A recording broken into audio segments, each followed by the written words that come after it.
In fact, if you want to get a sense of just how little Navarro understands the game he's playing, consider this. Since this trade war began, China has imposed $37 billion of tariffs on the US. Now, take a look at what Navarro said back in March.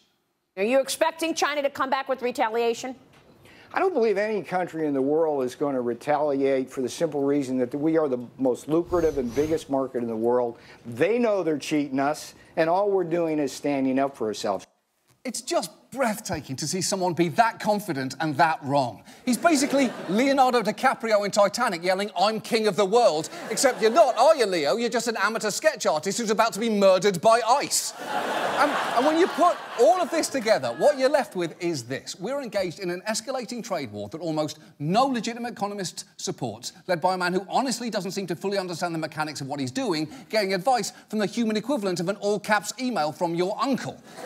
And the crazy thing is, the effect of all this is the exact opposite of what Trump says he wants, because if you want to create jobs, you don't do that by cutting off American companies' markets and suppliers, and if you want to curb the abuses of countries like China, you don't do that by pissing off the leaders of every other nation on Earth. And I know that none of what I'm saying right now will get through to Trump. So maybe it's time to take a page from one of the only people he's actually listening to and give him some basic economic lessons in the only language he seems to understand.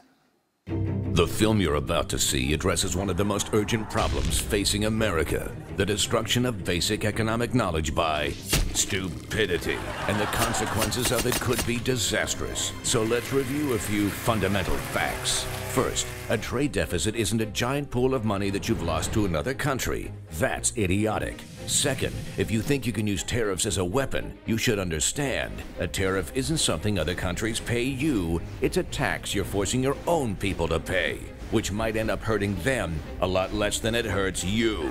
And third, our economy is massively interconnected, and you can't just tamper with one thing without considering what the wider consequences could be.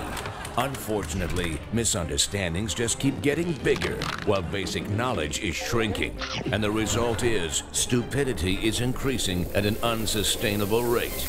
Listen, economics is incredibly complicated, and at the very least, you probably shouldn't find your key economic advisor on fucking Amazon. I'm the trade guy. Because his bullshit could end up seriously hurting us all.